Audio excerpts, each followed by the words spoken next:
Being rich isn't about luck, smarts, or even just hard work. It's about getting out of your own way. I run a $23 million a month air filter business. And before that, I made $2 million a year as a VP at Goldman Sachs. I've watched billionaires go broke, and I'm almost certain you're making at least one of the mistakes we talk about in this video. This video is the inverse playbook. Instead of telling you what to do, I'm going to show you exactly what not to do. Once you understand these traps, you'll never fall for them again. My favorite billionaire says there are 3 ways to guarantee failure: liquor, ladies, and leverage. But there's actually a 4th that's secretly ruining your life. Envy causes people to chase other people's dreams rather than their own. You end up wanting what society tells you to want, what marketing tells you to want. I remember this distinctly when I was in my late 20s working at Goldman Sachs. Think, okay, I'm working at the top financial firm, doing billion-dollar transactions, and have a great career ahead of me. But I realized that I was chasing somebody else's dreams, that I wanted the job at Goldman Sachs and had stuck to that because I was chasing what some movie had taught me or what everybody else said I should want. That's when I snapped out of it and started my journey of building Filterbuy into the business that it is today. Become hyper-aware, hyper-vigilant about how you choose to live. The antidote is thoughtfulness, actually examining what you want. You want to ask yourself, am I chasing this because it's something I truly want that I'm doing for me, or am I doing it because society or my parents or envy is telling me that I should be chasing it? That's really how I think about it. Now, with envy out of the way, there's another part of your mindset that's even more dangerous. Most people set short-term extreme goals. When it's harder than expected and seems impossible, they inevitably give up. Without a consistent 10, 20, or 30-year vision, there's nothing to reverse engineer. You can't take consistent action without knowing where you're going. The absence of vision creates drift, and drift creates poverty. You need to start with yourself first and foremost. You need to get excited about the vision for your business. You need to get excited about your vision for the future. Like, I say this all the time, but obsession beats discipline any day of the week, and you need to be obsessed with whatever it is that you're pursuing. The reason why I always talk about the importance of a long-term vision is you have to have your North Star. You have to know where you're going, and you have to be able to sell that vision to people around you, whether that be business partners, whether that be suppliers. I mean, I remember early on, in order to get pricing for raw materials at Filterbuy, I had to go and sell the vision of what we were building because I needed to get competitive pricing. And if you want to build your vision, you just need to do 3 things. First, you need to fall viscerally in love with the long-term vision you're committed to becoming. You need to become obsessed. Second, you need to start behaving like the person who would have those things. And third, you need to take small actions, recognizing that it's going to require patience and consistency. There's no way around it. Now, let's talk about where people actually lose their money. These business models and investments sound good. That's exactly what makes them dangerous. COVID, crypto, NFTs, AI stocks. If you followed the news cycle for the last 5 years, you'd have lost money at every single turn, and it's only going to get worse. The AI bubble is about to teach people an expensive lesson. According to an MIT Media Lab report from August 2025, even though companies have spent $30 to $40 billion investing into generative AI, 95% of companies are getting zero return.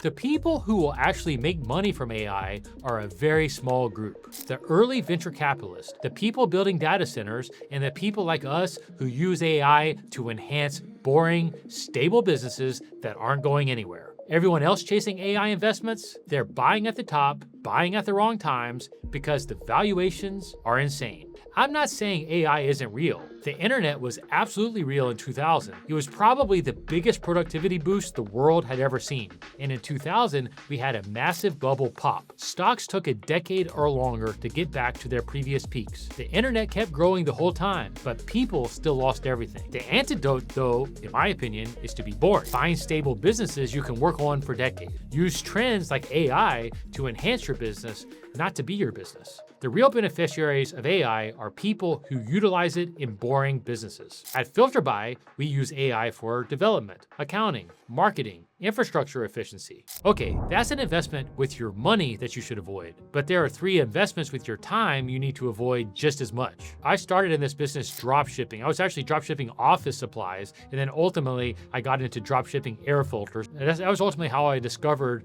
that air filters were a big market and something that I ultimately wanted to learn more about and The rest is history. I decided to pursue it. So dropshipping isn't new. It's been hyped for 20 plus years. The reality is, and this is a cycle that's happened over and over again from eBay to Amazon to TikTok, it's always good for the first movers. An example being buying Temu products for TikTok was good for the first movers, but now it's completely saturated, and so it's almost impossible to make money doing that now, or it's extremely difficult. The model keeps getting recycled. The arbitrage window's open, then it gets crowded, and then it closes. Social shopping, which is likely to be the next platform in my opinion, will create another short window where people will probably figure out how to drop ship while selling on social shops, and then ultimately it will get killed in all likelihood, or that window will quickly close. Another business you'll be tempted to start is an agency model. It's a great starter business to get paid to learn skills, but that door is closing. At Filterbuy, we've been able to use AI to help fire almost all our external agencies. Agencies that survive the AI boom will need specialty knowledge, real IP, and real market understanding. The typical starter agency model promoted by influencers is essentially dead. The third business you need to avoid like the plague is a creator business. The everyone should be a creator advice, Gary Vee style, is from 5 years ago. Now, becoming a creator takes strategy, editing, and an extremely unique perspective. If you want to be a professional creator, you need to pair content creation skills with real expertise in something else. So you may say, well, David, I'm watching you on YouTube. What makes you different than anybody else out here doing content? First of all, I built a business for 13 years before ever putting anything on social media, before ever talking about it. I'm not doing this for the money. I'm not selling any courses. I'm not sponsoring these videos. Ultimately, I'm doing this to play a very long-term game.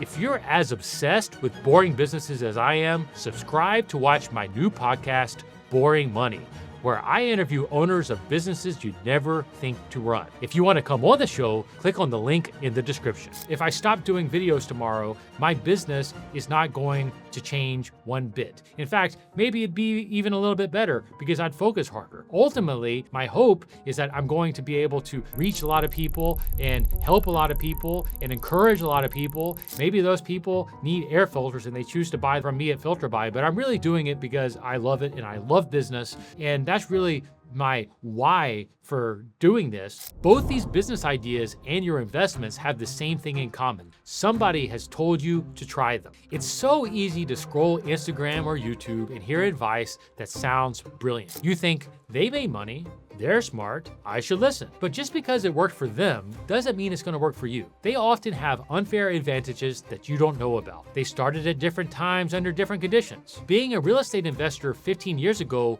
worked for basically everyone. Next 15 years will likely be different. My recommendation is to do something unique to you, not just to copy me. Every time I've copied someone else's business model or followed a program, I failed. By the time it's publicly available, the window has usually passed. People talk about their wins because they've already won that game. Don't copy models, learn why they work. Learning from curiosity will always beat learning from greed. Then you go out and figure out how to make it your own with your own unique skills. I figured out marketing and manufacturing for air filters because I saw demand, but drop shipping wouldn't work. Everything we've talked about so far is about earning, but rich people know exactly how they're spending. We've normalized massive debt, mortgages, car financing, monthly payments. On a 30-year mortgage, the first 10 years, you're mostly paying interest, not building equity. Americans move every 7 years on average, so most never actually see a return on buying that property. When you factor in taxes, insurance, and upkeep, it's oftentimes cheaper to rent. Ramit Sethi is right. For most average people, renting beats owning financially. Owning ties you down, reduces flexibility, and lowers optionality. Ultimately, the best investment decision you're ever going to make is in yourself. And if you're just getting started, I do think that putting some money in IRAs and whatnot into a long-term stocks is still smart. Then the rest of the money, I think, is really saving to invest in yourself, to give you the optionality to say, hey, I can not work for 2 years, or I can not take money rather out of my business for 2 years, and use that time to build the flywheel or the compounding machine in whatever business I've decided to go after. That's really where I want to see you use your savings and use your money, is in that. It's not about buying stocks to go out and say, hey, I'm going to save this to be rich next year, because that's not going to happen. You want to do the savings for that kind of worst case scenario for 65 plus, and then you want to be using the rest of that money, in my opinion, to invest in yourself and then ultimately buy yourself time to really find traction in whatever boring business it is that you decide to pursue. But here's the counterintuitive truth about successful people. They spend more time planning for failure than planning for success. They spend more time understanding their worst case scenario. They're saying, well, I don't need to worry about if everything goes well. I wanted to know what I'm going to do when things go badly, or what things are going to look like